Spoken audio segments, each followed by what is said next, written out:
Alright guys, how you doing? My name is Derek. I'm the owner of Alpha Auto Detailing, and I want to shoot a video. I bought this steam cleaner, I would say, when they first came out a long time ago, and as you can see, it's been used, and I've basically have an arsenal of tools when it comes to detailing. Basically, in the detailing industry,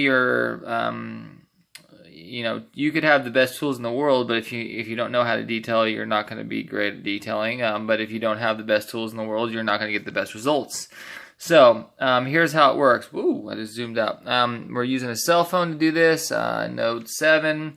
So don't worry, it won't blow up. Funny, it's 1.5, or I think there's like 1.8 million people still using this phone, and it's not one that's blown up since. But basically, I wanted to do a short video just to show people how to up the bar pressure on their steamer. A lot of people on the forums know this already if you're a detailer, but if you go to Google it, for some reason, on whether you look on your computer or whatever the case, it doesn't give you any instructions besides telling you what to do. And there's not a lot of people in this world that know electronics really well or stuff like that. Me personally, I've built cars my whole life.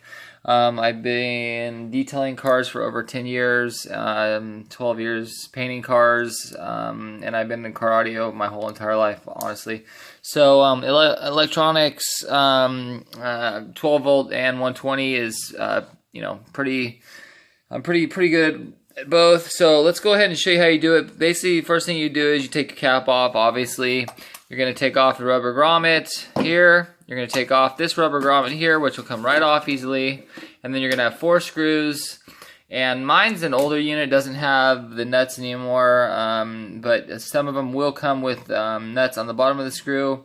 And then you'll lift up just the unit here. And these things are war horses. I would highly recommend to set it against like a table like I'm doing now, like a desk. I'm doing this in the living room, and it just came to me to shoot this video because I feel like a lot of people ask me this question all the time. Oh my God, how did you get so much pressure out of your steamer, And I'd be like, well, this is how you do it. Now, when it comes to, this is obviously like a boiler. I mean, it's extremely dangerous, and this is something you don't want to play around with. Especially, number one, don't ever do this if it's plugged in. You're asking for trouble if you don't know what you're doing, because even if it's unplugged, this still has power. Anything that has capacitors or anything that is, just bear in mind, anything that you ever plug into the wall always keeps power for a short time, and can, like receivers, digital receivers nowadays, not so much, but AB class receivers will keep power for a long time. So this still has power. So it says 115 volts. Obviously, we're 120 here in California, but basically how it works is this fitting here is just like, another thing I could tell you is you're never going to hurt yourself. Say this was a battery, and this is your positive, and this is your negative, right? You can, as long as you don't touch them together, even if you did touch them together, it's not going to hurt you. Just don't ever touch them together with metal. You can touch either one, just as if I had a power wire here, you could touch that. Just don't touch it and then touch a ground, and that's what creates basically a bad situation, just put it that way. But this is basically your pressure sensor, okay? This is your boiler, this is what holds your water, and most likely the machine always used distilled water. If you want to keep it clean, you don't want rust coming out of it, you don't want it to be like your compressor that you have to, basically drain all this nasty gunk out of. But basically, there's a screw right inside here, and I don't know, I'm going to turn my phone to the side here. If you see that screw, and I'm going to put my finger here, see if we can get in there. That screw right, basically, this screw right here, sorry guys, that screw right there is the screw that if you adjust just a half turn will give you more pressure. So it's your T-fitting that you're going to open it up, take the 4 screws out. There's going to be 4 baby little screws you're going to take out.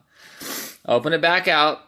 And then after you've taken your rubber grommet off, taken everything out, make sure there's no water in there. You can also check your tank with a flashlight and make sure it's clean. Like mine's spotless. And you can expect it. I mean, look, I've had this thing for, oh my gosh, it's been so many years. I mean, I've dropped it. I mean, these things are literally quality built machines, so I had no reason to upgrade, and I won't upgrade. I mean, it's a great machine, and there's no reason to upgrade. But this is your pressure sensor, just like an accumulator on an AC on a car. Just take this and turn this screw. There's a screw right in here, and kind of looks like a hex bolt here. And basically do that a half turn, and that'll put you at stock. Usually is about 3.5 bars.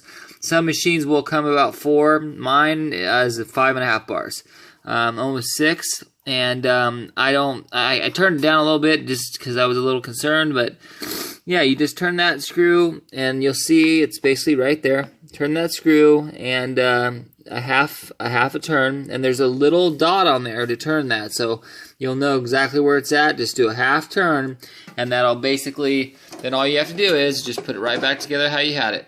Turn it back over like this, line it back up, and then you're going to put your rubber grommet on. Well, obviously put your screws on first, put your rubber grommet on, and you know, basically repeat the same process when you take it apart. But if you aren't, you know, basically if you're kind of concerned or worried that you're going to hurt your machine, then don't do it. I've had this for so long, and I've basically did it so long ago, I just wanted to show other people. But yeah, basically this steam cleaner here, I'm always sitting at about 5.5 bars, and I love it because it gives you a lot more power and pressure, and you know, I use this a lot for interior stuff that like seat belts, getting out gum, fruit punch, household appliances, stuff like that. You know, stuff that you want to clean that instead of using hydrofluoric acid or stuff like that, chemicals, and you want to just be all natural or eco-friendly, this is the way to go. So that's how you up the pressure on a VX5000 steam cleaner. So I hope this helps, guys. And then you would just put on everything the way it goes. You put this back on, your cap back on, you take your 4 screws, put those back on, and you are basically done. The screws look just like this. They're just basically Phillips, and there's 4 of them, and there's 1, 2, 3, 4. And I don't know why they have them on the sides, but they have no screws on the sides. But 4 screws hold it on, and that's about it. And it's a workhorse that just is probably one of the best steam cleaners I've ever used in my life. But there's so many new steam cleaners out that I haven't tried. So, but this is my baby, and I have no reason to upgrade. And I got plenty of attachments. I even had the same original hose, and it's never had one problem. So, quick video. Just wanted to let you guys know that's how you do it. Thanks, guys. Alpha Auto Detailing, www.alphaautodetailing.com, Chico, California. Peace.